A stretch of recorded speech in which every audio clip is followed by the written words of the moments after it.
welcome back to my channel. I am so excited today to share this with you guys. So I know I've been talking a lot about the keto diet and just how I've lost, well, actually now I've lost 16 pounds. The last time that I spoke to you guys, it was 14 pounds. I'm down to losing 16 pounds. So what I have here today is a recipe, the mac and cheese casserole. So I hope that you guys are ready to learn a new recipe, a new keto-friendly recipe. So this one, it's pretty simple. It just has a lot of ingredients, but they're pretty basic household ingredients. So I feel like for me, I didn't really have to go outside of what I normally buy as far as groceries because it's pretty basic stuff, and that's what's really awesome about this recipe. So first and foremost, I'm gonna go through the ingredients that we will need for this, and then we will start cooking. So I wanna start first by letting you guys know the kitchen stuff that you'll need. So of course, you're gonna need your basic pan or a skillet. I don't have a skillet, so I'm using a pan. So you will need a pan. You will need a strainer. You will need a casserole dish and a bowl and a whisk, which I have a whisk, but I just feel like it's easier to use a fork, so I'm gonna use a fork. But you know, if you wanna get fancy, you can use a whisk. For food, you will need the measurement that I'm doing today is gonna be based off of 1 pound of ground beef, but you can make more or less. You would just have to, you know, multiply the other ingredients. So if we're doing 1 pound, this is 1 pound of beef, but if we're gonna do 2 pounds of beef, then you would, you know, obviously multiply all the other measurements by 2. So for this video, I'm doing 1 pound of ground beef, and you can choose whichever ground beef you prefer. We will need 1 ounce of cream cheese. Why did I say that super weird? Cream cheese. We'll need some shredded cheddar cheese. We will need about a tablespoon of dill relish, 2 eggs, and about 1/8 of a cup of heavy whipping cream. Now that is all for the casserole. There is a sauce that goes on the casserole, and for that sauce we will need about 1/4 cup of mayonnaise, 2 tablespoons of dill relish, again, 1 tablespoon of mustard, garlic powder, and you can add, it should be about a tablespoon of Worcestershire sauce. I think I said that right. Except that I don't have any, and I didn't realize that I had ran out of it. So I'm going to substitute with barbecue ranch avocado oil, and you can find this at any grocery store. It's a specific keto-friendly dressing. So this is what I'm going to use, but the recipe should call for Worcestershire sauce. And then just for flavoring and seasoning the meat, that is up to you guys how you prefer your meat seasoned. I, of course, will be adding salt, pepper, garlic powder, chili powder, some chives. So those are the ingredients for this recipe. Like I said, a lot of it is very basic stuff that you already have at home. You know, eggs, cheese, mayonnaise, mustard, salt, you know, so it's pretty simple in that sense. You don't really have to go out of your way to purchase ingredients that you're not gonna use, because that is one thing that I really don't like, is whenever I have to purchase something that, you know, I have no use for. So the first step in this recipe is to heat your oven to 350 degrees Fahrenheit. So I'm gonna go ahead and set my oven at 350. And while we do that, we are going to start cooking the meat. So you will no longer see my face. So the first thing we're gonna do here is we're going to start cooking the ground beef. So I have put my pan at medium heat. You don't wanna overcook it, because we're gonna start mixing in some other ingredients. So you want to make sure that your meat has defrosted. In this case, my meat isn't quite defrosted, but we're gonna force it. So you want to cook the beef on medium heat for about 10 minutes before you start seasoning it. You can season it however you wish, you know, provided that you're using salt and pepper and, you know, seasoning that doesn't have carbs. So it's to your liking. I'm going to go ahead right now and add some salt.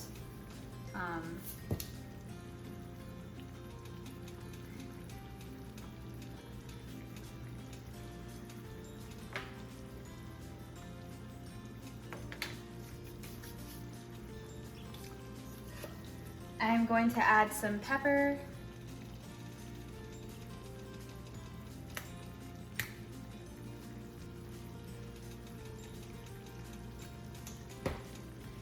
I'm going to add some garlic powder.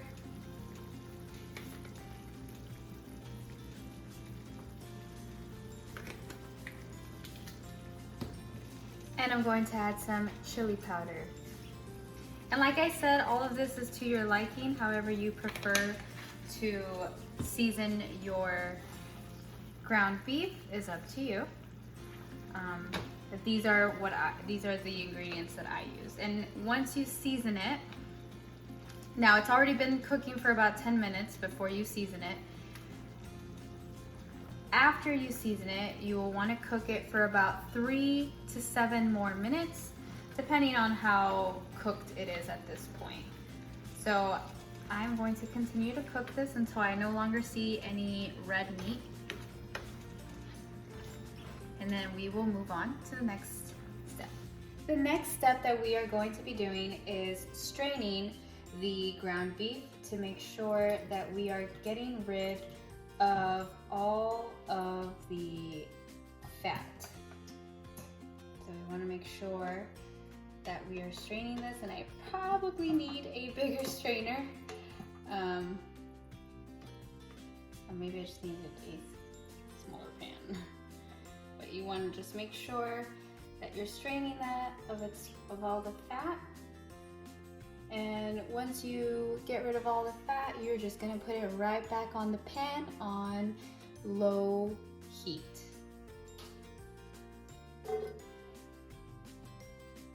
All right, now that you've drained the beef, we're gonna put it on low heat, back on the pan, and we're going to add 2 tablespoons of cream cheese. Once we add the cream cheese, we wanna just mix it and make sure that all of the ground beef is covered with, you know, one simple layer of cream cheese. All right, guys, so this is what it should look like. You will see that most of the ground beef is covered in a layer of cream cheese. So I have removed it from the heat, and this is when you will be adding your tablespoon of dill relish, which I'm about to do right now. Here we go. And we're gonna add 1 tablespoon of dill relish, you know, and we're just gonna toss that in there like that. And then we're going to go ahead and mix the dill relish in there with the rest of the ground beef.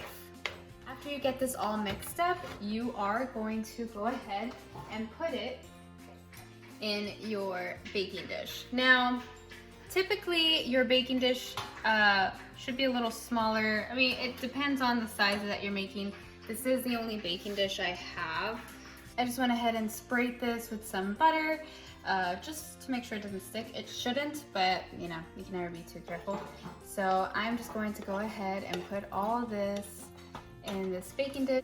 For now, it's what I have, so I'm going to have to work with this, but it's okay. All right, so what we're gonna do now, we're going to mix the eggs. It'll be 2 eggs that you're gonna mix in this bowl.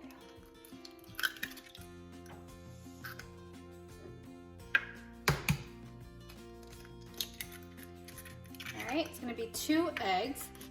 We're going to do about a 1/4 cup of heavy whipping cream. All right. And then we are going to go ahead and add salt and pepper. Again, this is to your liking, so as you wish. I do like my stuff a little salty, or I've been told. So, like I said, this is all to your liking, but we're going to go ahead and add salt and pepper. And then you would whisk this so that it is a nice little, kind of like a little dressing, if you will. It should be looking something like this. You want to go ahead and pour this over your casserole. So I'm going to go ahead and bring this over here so that you guys can go ahead and see. Like I said, I didn't really make that much, so I'm just going to first make sure that all of this is kind of close together. So you want to like pour this over this so it's kind of like a, almost like a paste.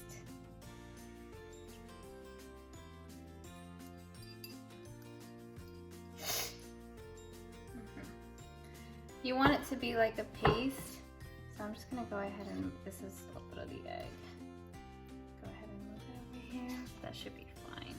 Once you've kind of put that egg on top of it, the egg and heavy whipping cream, you're gonna wanna put some shredded cheddar cheese right on top of that. All right, so there we go.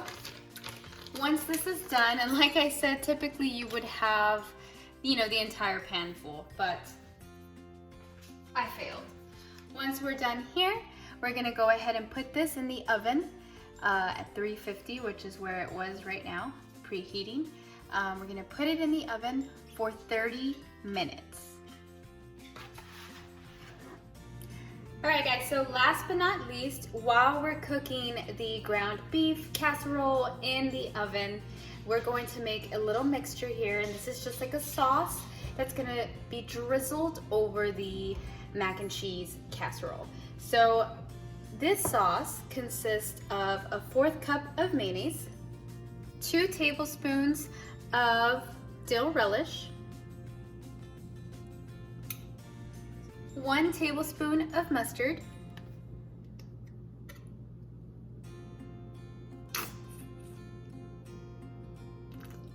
oh, my mustard is struggling to come out. All right, there we go. Okay. And remember, I said it was 1 tablespoon of Worcestershire sauce, but I ran out and was unaware before I started this video. So I'm going to replace it with this keto-friendly barbecue ranch avocado oil. And you can find this at any grocery store. This has in itself only 2 grams of carbs per 2 tablespoons. So we're only doing 1 tablespoon, which would be 1 gram of carb.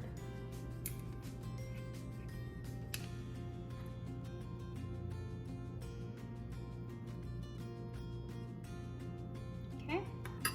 And last but not least, we would put some garlic powder just to give it a nice little garlic flavor. So we're just gonna put some of that.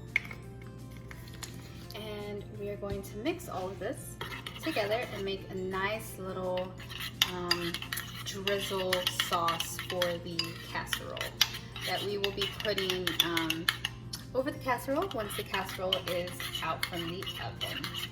So you just mix this all together. All right guys, so it is time. We have baked the casserole for 30 minutes. Here you can see the casserole. Looks a little burnt on the edges, only because I couldn't fill the pan. But that's fine. That is absolutely fine. We are going to now drizzle the mayonnaise, relish, mustard sauce that I made. And we're just gonna put that over the casserole. All right. Well, I'm gonna let this settle for a bit, and then I will return to taste it with you guys. All right guys, so here is the finished casserole. I'm going to add some chives for my liking. My fiance doesn't like chives, so I'm not going to torture him with these, but I'm going to put some for myself. This is the mac and cheese casserole. I am so excited to try this. I'm sorry you can't see my face, but I'm here. So let's see how this tastes, and I want to get a little bit of everything because it looks so good. All right, got a little bit of the cheese. Look at that, all that steamy deliciousness. We got a little bit of the cheese, a little bit of the, obviously the beef, and some of that dressing. Now let's see how that tastes.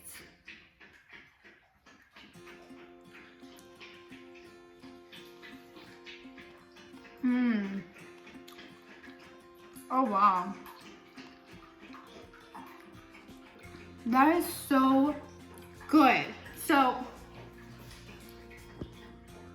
real quick, I'm sorry, I took a shower while I waited those 30 minutes.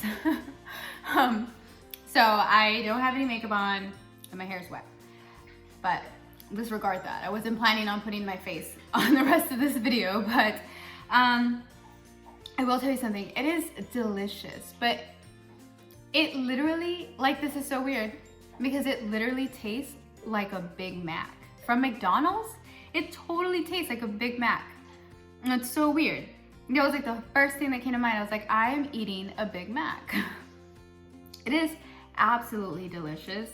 I'm going to definitely finish the rest of this. Whoa, you see that smoke?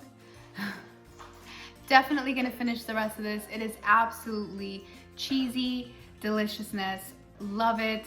The dill relish is a perfect touch to it. It gives it that little like pickle taste, which I think brings out all the other flavors like the cheese and the beef and all that. It really brings out the seasoning of the beef with the relish. It's really, really good. I definitely would give this recipe a 10 out of 10. It's so good. But thank you so much for watching. If you liked this, go ahead and hit the thumbs up and let me know that you like it. I have so many recipes. This isn't the only one I'm gonna show you guys. I will definitely upload more recipes because this is just something that I found is a passion of mine. I love it. And by the way, oh, I totally forgot to mention this. By the way, this entire plate that I have right here, all of this, it looks like a lot less because I don't have any small plates and I literally have like a humongous plate. But all of this is only 5 grams of carbs.